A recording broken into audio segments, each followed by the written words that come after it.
لا الہ تیری شان یا وحدہ، تو خیال و تجسس تو ہی آرزو۔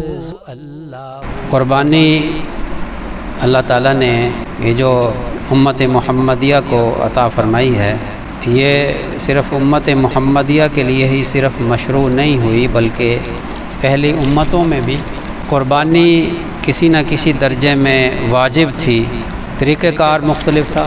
اللہ تعالیٰ نے یہاں یہ جو فرمایا ہے، اس میں اس کا جواب ہے کہ کیا پہلی امتوں میں بھی قربانی فرض یا واجب تھی؟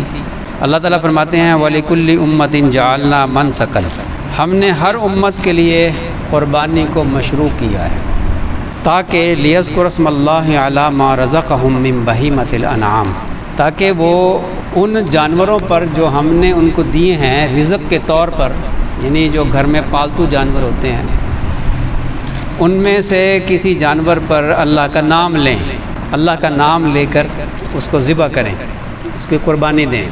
یہ اللہ نے پہلی امتوں میں بھی یہ حکم دیا تھا، اور اس امت کو اللہ تعالیٰ نے خاص طور پہ یہ حکم عطا فرمایا، یہ سنت عطا فرمائی، یہ بلکہ واجب ہے کہ فرمایا کہ جس کو اللہ تعالیٰ نے مال دیا ہو، صاحب نصاب ہو، تو وہ قربانی کرے، اس پر قربانی واجب ہے۔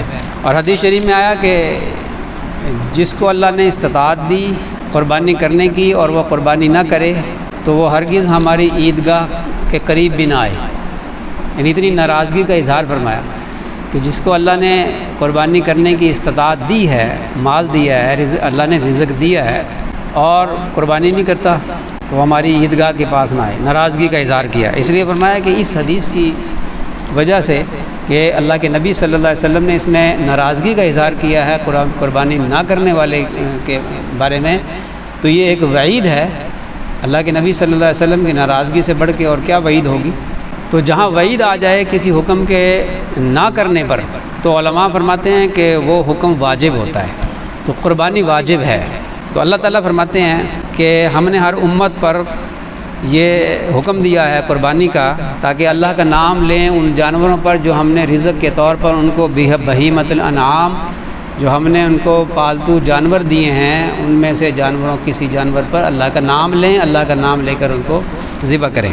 فَإِلَٰهُكُمْ إِلَٰهٌ وَاحِدٌ، بس تمہارا الہ جو ہے وہ ایک ہے، توحید کی تعلیم ہے سب سے پہلے، اسی کے نام پر قربانی ہے۔ فَلَهُ أَسْلِمُوا، بس وہ سر تسلیم خم کر دیتا ہے اللہ کے حکم کے سامنے۔ مسلمان جو ہے نا، مسلمان کہتے اس کو ہیں جو اللہ کے حکم کے سامنے سر تسلیم خم کر دے، اللہ کے حکم کو مان لے، وہ ہے مسلمان۔ وَبَشِّرِ الْمُخْبِتِينَ، اور جو ایسے عاجزی اختیار کرتے ہیں تو ان کو خوشخبری سنا دیجیے، جنت کی خوشخبری سنا دیجیے۔ یعنی اس کا تعلق اس قربانی کے ساتھ جوڑا کہ قربانی وہی کرتا ہے جس کے دل میں عاجزی ہوتی ہے، جس نے اپنے رب کے سامنے اپنا سر جھکا دیا ہے کہ اللہ کا جو حکم ہوگا میں اس حکم کو پورا کروں گا، یہ عاجزی ہے۔ نماز بھی عاجزی سکھاتی ہے، قربانی بھی عاجزی سکھاتی ہے، حج بھی عاجزی سکھاتا ہے، روزہ بھی عاجزی سکھاتا ہے۔ یہ تکبر کو توڑتے ہیں، یہ احکامات تکبر کو توڑتے ہیں۔ جب انسان قربانی کرتا ہے نا، جانور پہ گردن پہ چھری پھیرتا ہے، اصل میں تو انسان کے اندر جو ایک حیوان بیٹھا ہے نا، نفس امارہ، یہ حیوان ہے، اس کی صفت حیوانوں سے ملتی ہے۔ حیوان کا کیا کام ہوتا ہے؟ کھانا پینا، بھاگنا اور شہوت پوری کرنا، یہی حیوانوں کا کام ہوتا ہے۔ اب جو انسان جو ہے وہ جس کا کام ہی ہو بس کمانا، کما لیا، کھا لیا، ہگ لیا، نکال دیا اور شہوت پوری کر لی، بس کوئی پرواہ نہیں ہے، نہ نماز کی، نہ روزے کی، نہ قربانی کی، نہ کسی اور چیز کی۔ بس کبھی کبھی اللہ کے گھر میں آ کے کہتے ہیں کہ وہ نماز کسی کی ہوتی 360 کی نماز، یعنی 360 دنوں کے بعد وہ نماز پڑھتا ہے عید کی۔ اور ایک نمازی ہوتا ہے 5 وقت کا نمازی، اور ایک ہوتا ہے سالانہ نمازی۔ وہ کہتے ہیں کہ پھر ایک ہوتا ہے کھاٹ کا نمازی۔ کھاٹ کا نمازی کا کیا مطلب کہ وہ جب وہ مرے گا تو پھر اس کی نماز جنازہ پڑھائی جائے گی۔ اللہ کا حکم وہ پورا کرتا ہے جس کے اندر عاجزی ہوتی ہے۔ تکبر انسان کو عمل نہیں کرنے دیتا۔ تکبر کہتے کسے ہیں؟ جو دوسرے کو حقیر سمجھے اور حق بات کو تسلیم ہی نہ کرے، جو حق بات کو تسلیم نہ کرے وہ متکبر ہوتا ہے۔ یہ جو اللہ تعالیٰ کے احکامات کو پورا نہیں کرتے، نماز پڑھنے کے لیے نہیں آتے ہیں اور روزہ نہیں رکھتے، قربانی نہیں کرتے۔ بعض تو لوگ، بہت سارے لوگ ایسے ہیں جو نماز نہیں پڑھتے لیکن قربانی بڑے اہتمام سے کرتے ہیں۔ اللہ تعالیٰ دلوں کو دیکھتا ہے۔ آگے آیت آتی ہے، دو باتیں ہیں، ایک تو اخلاص ہونا ضروری ہے، دوسرا نمازی ہونا بھی ضروری ہے، کیونکہ حدیث میں آتا ہے کہ جو بے نمازی ہے اس کے اعمال کا دوسرے اعمال کا اجر ہٹا لیا جاتا ہے، ان کو دوسرے اعمال کا اجر نہیں ملتا جو نمازی نہیں ہے، جو نماز کا اہتمام نہیں کرتا۔ نماز کا اہتمام بھی کرے اور اخلاص بھی ہو۔ 6 صفات ہو نا جس عمل میں، وہ عمل قبول ہوتا ہے۔ تین صفات ایسی ہیں کہ جو اگر نہ ہو، ان میں سے ایک بھی نہ ہو، 3 میں سے ایک بھی اگر مفقود ہوگی، نہیں ہوگی، تو وہ عمل قبول نہیں ہوگا۔ 3 صفات ایسی ہیں کہ وہ اگر ہوں گی تو عمل کے اندر جان آ جائے گی، عمل جاندار بن جائے گا۔ وہ 3 صفات کون کون سی ہیں؟ نمبر 1، یقین صحیح ہو، اعتقادات صحیح ہو، اللہ کی ذات پر یقین صحیح ہو، اللہ کا حکم سمجھ کر کرے، جو بھی عام کام کرے اللہ کا حکم سمجھ کے کرے۔ نمبر 1 یقین صحیح ہو، شرک کی آمیزش نہ ہو، اور نمبر 2 نبی کریم صلی اللہ علیہ وسلم کی سنت کے مطابق ہو، طریقہ نبی کریم صلی اللہ علیہ وسلم، اللہ کا حکم، نبی کریم صلی اللہ علیہ وسلم کا طریقہ، یہ دونوں چیزیں ضروری ہیں۔ اگر اللہ کا حکم تو پورا کیا لیکن سنت کے مطابق نہیں کیا، قبول نہیں ہوگا۔ اللہ کا حکم نہیں ہے لیکن سنت کے مطابق کر رہا ہے، مثلا ایک جانور اللہ نے حلال ہی نہیں کیا، حرام ہے، لیکن اس کے اوپر جو سنت کے مطابق چھری پھیر رہا ہے تو وہ حلال تو نہیں ہوگا نا۔ کتے کے گردن پہ چھری کو بسم اللہ پڑھ کے کرے، اس سے تو بلکہ ڈر ہے کہ یہ کہیں کافر نہ ہو جائے۔ تو حکم اللہ کا، اللہ کے حکم کے مطابق، نبی کریم صلی اللہ علیہ وسلم کی سنت کے مطابق۔ اور تیسری چیز کیا ہے؟ اللہ تعالیٰ کی رضا کے لیے نیت صحیح ہو۔ یہاں اللہ تعالیٰ نے آگے جو آیت ہے نا، لَن يَنَالَ اللَّهَ لُحُومُهَا وَلَا دِمَاؤُهَا وَلَٰكِن يَنَالُهُ التَّقْوَىٰ مِنكُمْ۔ اللہ تعالیٰ کے ہاں تمہارے جانور کا گوشت نہیں پہنچتا، خون نہیں پہنچتا، اللہ کے ہاں تو تمہارا تقویٰ پہنچتا ہے، دل میں تمہارے کیا ہے، خشیت الہی ہے یا نہیں ہے۔ یہ صفات یہاں اللہ تعالیٰ نے بیان فرمائی ہیں۔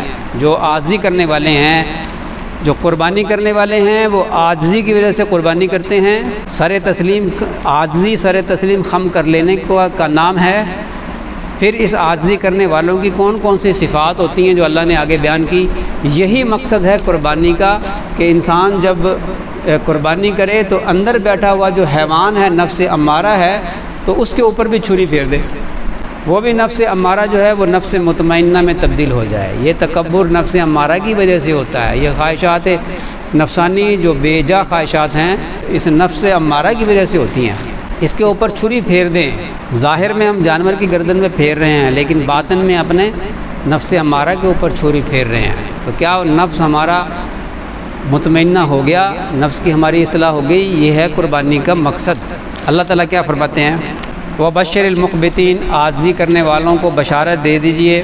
الَّذِينَ إِذَا ذُكِرَ اللَّهُ وَجِلَتْ قُلُوبُهُمْ۔ اب وہ عاجزی کرنے والوں کی صفات اللہ بیان فرما رہے ہیں کہ جو قربانی کرے گا نا اللہ کے لیے، قربانی قرب سے ہے، جو جس کے لیے قربانی کرتا ہے پھر اس کی محبت بھی دل میں آتی ہے، اس محبت کی وجہ سے، یا تو اس محبت کی وجہ سے قربانی کرتا ہے یا اس کی عظمت کی وجہ سے قربانی کرتا ہے، اس کے حکم کو سمجھ کر قربانی کرتا ہے، تو اس کا نتیجہ کیا ہوتا ہے کہ جس کے لیے قربانی کی ہے نا وہ بھی پھر اس بندے سے محبت کرنے لگتا ہے، اور اس کے اندر وہ صفات پیدا کر دیتا ہے جو ایک عاجزی کرنے والے کے اندر ہونی چاہیے، پھر اپنا قرب عطا فرما دیتا ہے۔ تو وہ جو عاجزی کرنے والے ہیں ان کی صفات اللہ بیان فرماتے ہیں۔ الذین اذا ذکر اللہ وجلت قلوبہم، یہ وہ لوگ ہیں کہ جب ان کے سامنے اللہ کا ذکر کیا جائے، اللہ کی بات کی جائے تو ان کے دل پسیج جاتے ہیں، ان کے اندر ایک خشیت پیدا ہو جاتی ہے، ان کے رونگٹے کھڑے ہو جاتے ہیں۔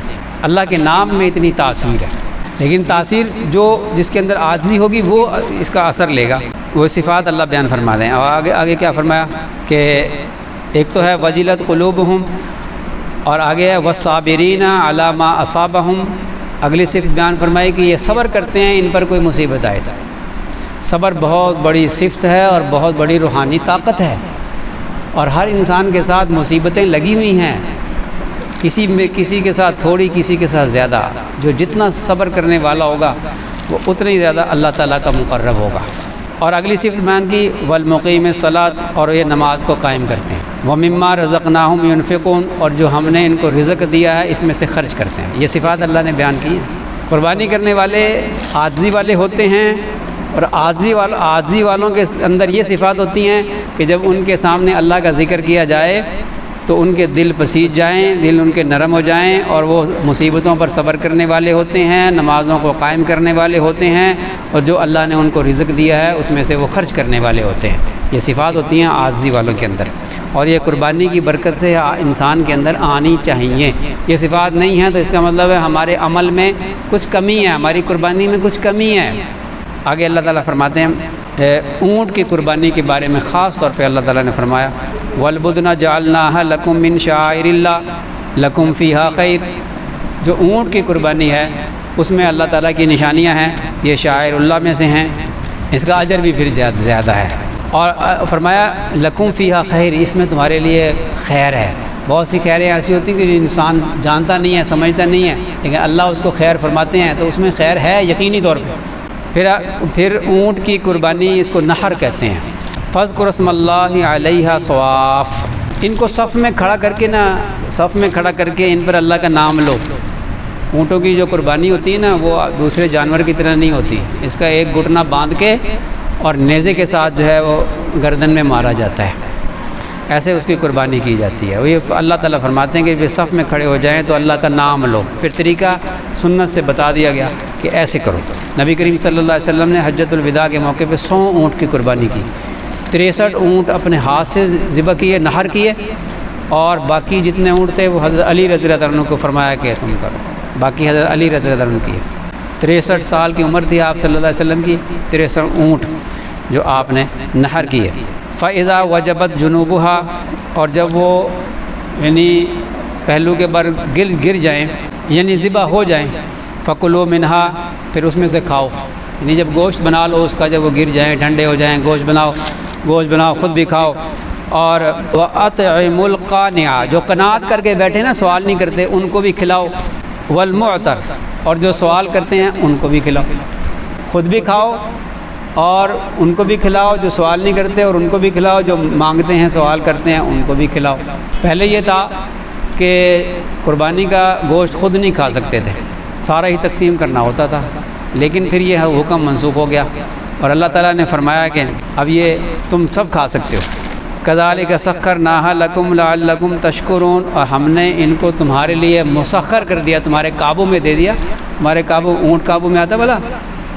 اللہ تعالیٰ کیسے قابو میں دے دیتے ہیں کہ ایک چھوٹا سا بچہ رسی پکڑ کے آگے کے چل رہا ہوتا ہے اور اونٹ کی پوری 100 اونٹوں کی قطار اس کے پیچھے چل رہی ہوتی ہے۔ اللہ تعالیٰ شان نے کیسے مسخر کر دیا اونٹوں کو۔